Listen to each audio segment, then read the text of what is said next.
நல்லாயிருக்கு, அருமையான படம், தரமாக பண்ணியிருக்காங்க. 2 தலை அப்படின்ற போது அந்த ரெட்டை தலைன்றதுக்கு உண்டான ரெண்டுமே இருக்குது அதில். ரெண்டுமே தலை தான், சும்மாலாம் கிடையாது. வால் இதில் கிடையவே கிடையாது, தலை தான். நல்லாயிருக்கு. பேராசை பெரும் நஷ்டம்னு சொல்ல வருது. சிம்பிளாக சொல்லணும்னா அதுதான். பேராசைப்பட்டோம்னா வாழ்க்கை மாறிடும், அவ்வளோதான். ஃபர்ஸ்ட் ஹாஃபும் நல்லாயிருக்கு, செகண்ட் ஹாஃப் நல்லா லேக் இல்லை, நல்லாயிருக்கு, அருமையாக இருக்குது. சாம்சிஎஸ் குறை சொல்கிறதுக்கு இல்லை, ஒன்றும் கிடையாது, அருமையாக பண்ணியிருக்காரு. ஃபைட் நல்லாயிருக்கு, ஆர்ட் நல்லாயிருக்கு, எல்லாமே நல்லாயிருக்கு, படம் நல்லாயிருக்கு. தாராளமாக வரலாம். அதாவது எதிர்பார்த்து வந்தாங்கன்னா எப்படி இருக்கும்னு தெரியாது, எதிர்பார்க்காம வரணும். எதிர்பார்க்காம வந்தால் தான் ட்விஸ்ட்டாக இருக்கும். நல்லாயிருக்கு, அருமையாக இருக்குது. ஸோ ரொம்ப நாள் கழிச்சு அருண் விஜயனோட படம் இப்போ வந்திருக்கு. ஸோ இட்லி கடைக்கு அப்புறம் இப்போ கொடுத்துருக்காரு ரெட்டத்தலை. அவர் எப்போவுமே தலை தான் எங்களுக்கும். ஏன்னா அந்த மனிதன் வந்து நம்ம என் தலை கூட ஏகே அவர் கூட வந்து நடித்த ஒரே மனிதன் அவர் தான். வில்லனா என்ன இருந்தால் அது மறக்க முடியாது. ரோகிணி எல்லாரும் செலிப்ரேட் பண்ணது தான். ஸோ அதுலேருந்து அவரோட லைஃபும் மாறிச்சுன்னு அவரே சொல்லியிருக்காரு. ஸோ ரொம்ப நல்ல மனிதர், நல்ல ஹியூமனிட்டி உள்ள மனிதர். அவர் ரொம்ப பிடிக்கும் எனக்கு அவரை. ஃபர்ஸ்ட் ஹாஃப் வந்து பார்த்திங்கன்னா கதைக்கு ஏற்ற மாதிரி ஒரு நல்லா தான் இருந்தது. செகண்ட் ஹாஃப் இன்னும் த்ரில்லாக பயங்கரமாக கொடுத்துருக்காங்க. சாம்சிஎஸ் மியூசிக்கான நல்லா கொடுத்துருக்காரு, நல்லா வந்திருக்கு. இந்த படத்தை வந்து இதில் வந்து full and full action and thriller மாதிரி தான் இருக்குது. ஆக்ஷன் தான் மெயினான மீல். ஸோ எல்லாம் ஃபேமிலி ஆடியன்ஸ் வந்து பார்க்கலாம். சூப்பராக இருந்துச்சு அண்ணா. எனக்கு வந்து செகண்ட் ஹாஃப் தான் ரொம்ப பிடிச்சது. ஸ்டார்டிங்கில் என்ன நமக்கு ஓரளவுக்கு தான் காட்டியிருந்தாங்க, செகண்ட் ஹாஃபில் தான் செம்மையாக காட்டியிருந்தாங்க. 2 கேரக்டருமே செம்ம. 2வது கேரக்டர் தான் வேறு லெவல், காளி. ஸோ நல்லா இருந்துச்சு மூவி. மியூசிக்லாம் நல்லா பிஜிஎம் சூப்பராக போட்டிருந்தாங்க, செம்மையாக இருந்துச்சு. பார்க்கலாம்.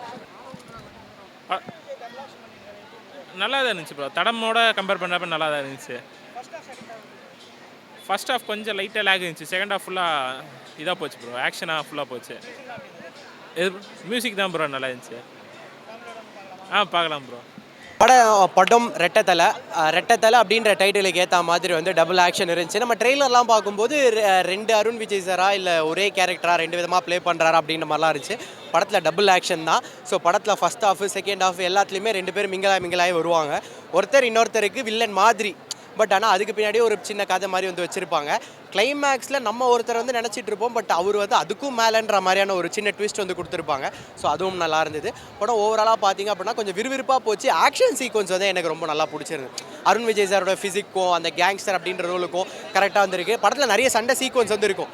எப்படா ஹீரோ இவ்வளோ பேர் அடிக்கிறாரு அப்படின்னு பார்த்தா அதை ஜஸ்டிஃபை பண்ணுற மாதிரி ஒரு சின்ன டைலாக் வந்து இருக்கும். ஸோ இவர் வந்து நல்லா ட்ரெயின்டான ஒரு ஆள். ஸோ நல்லா எல்லா விதமான ஃபைட்டிங்கும் அவருக்கு தெரியும் அப்படின்ற மாதிரி கடைசியாக ஒரு டைலாகும் வந்து வைக்கிறாங்க. ஆக்ஷன் சீக்வன்ஸ் எனக்கு பிடிக்கும். ஆக்ஷன் சீக்வன்ஸ்க்காக நான் வந்து படம் பார்க்குறேன் அப்படின்னா இந்த படம் நீங்கள் தாராளமாக வந்து பார்க்கலாம். சும்மா விறுவிறுன்னு வந்து போகும். ஃபர்ஸ்ட் ஹாஃப் செகண்ட் ஹாஃபை பற்றி சொல்லணும் அப்படின்னா அதான் அருண் விஜய் சாரை வந்து கிட்டத்தட்ட இந்த படம் வந்து எப்படி காமிக்குதுன்னா கைண்ட் ஆஃப் பில்லாவோட அதே கதை கிடையாது, பட் பில்லா கதை மாதிரி வந்து இருக்கும். லைக் ஒருத்தன் பண்ண தப்புக்கு இன்னொருத்தன் மாட்டிக்கிற மாதிரியான ஒரு கான்செப்ட் வந்து கொண்டு வந்திருப்பாங்க. அப்படியே அது போக போக வந்து அப்படியே மிங்கிள் ஆகி யார் என்ன தப்பு பண்ணா அப்படின்ற மாதிரி வந்து காமிச்சிருப்பாங்க.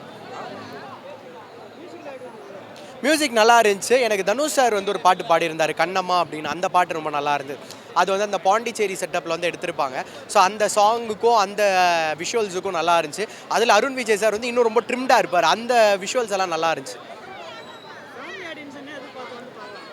ஃபேமிலி ஆடியன்ஸ் அப்படின்னா அதான் ஆக்ஷன் சீக்வன்ஸ் ரொம்ப பிடிக்கும் அப்படின்ற ஆடியன்ஸ் வந்து பார்க்கலாம். ஃபேமிலி ஆடியன்ஸும் வந்து பார்க்கலாம். பட் உங்களுக்கு வந்து இந்த குடும்பங்கள் கொண்டாடுற இந்த சொந்தக்காரங்களாம் கொண்டு வந்து இந்த மாமன் ஒரு படம் வச்சுல அந்த மாதிரியான ஒரு படமாக இருக்காது. பட் ஃபேமிலி ஆடியன்ஸும் தாராளமாக வந்து பார்க்கலாம். நல்லா இருக்குது. மியூசிக்கும் நல்லா இருக்குது. எதுலேயுமே ஃப்ளாப்பே கிடையாது படம். ப்ளஸ்ஸு ஆக்ஷன் படம் தான். லவ் அண்ட் ஸ்டோரி நாட் எதுவுமே இல்லை. ஃபுல்லாக ஆக்ஷன். ஒரு பேராசை. அதில் ஒரு ஆண் என்ன பண்ணுறான், பெண் உசுப்பேற்றுறதுனால ஒரு ஆண் என்ன பண்ணுறான், அந்த மியூசிக், ஃபைட், வயலன்ஸ் எல்லாமே கரெக்டாக இருக்குது. படம் எங்கேயுமே ஃப்ளாப் கிடையாது. படம் அருண் விஜய்க்கோசம் பார்க்கலாம். வரும் ஃபஸ்ட் ஹாஃபு போகிறதும் தெரியல, செகண்ட் ஹாஃபும் போகிறதே தெரியல. அடுத்து என்னென்ன ட்விஸ்ட்டு மாதிரியே தான் போயிட்டுருக்கு தவிர, ஆனால் ட்விஸ்ட்டு இல்லை. படம் ஒரே லைன்ஸில் எடுத்துகிட்டு போயிருக்காங்க. டேரக்டர் மியூசிக் எல்லாம் விளையாடிருக்காங்க. படத்தில் மியூசிக் கரெக்டாக இருக்குது. அதுக்கும் வைப்ரேஷனும் இல்லை, எதுவும் இல்லை. கரெக்டாக அதோட குவாலிட்டி நல்லா தான் இருக்குது. ஃபேமிலியோடனா பசங்களோட என்ஜாய் பண்ணலாம். ஃபேமிலிஸ் வந்தீங்கன்னா கப்புள்ஸ் வந்தாங்கன்னா ஒரு பொண்ணால் என்ன நடக்குதுன்றதை புரிஞ்சுக்கின்னு அவங்களோட லவ் கரெக்டாக போகுன்றது ஒரு இந்த படத்தில் ஒரு ஆப்ஷனாக கொடுத்துருக்காங்க. நல்லாயிருக்கு. லாஸ்ட் டைம் தளபதிக்கு வெயிட்டிங். தளபதி ரோகிணி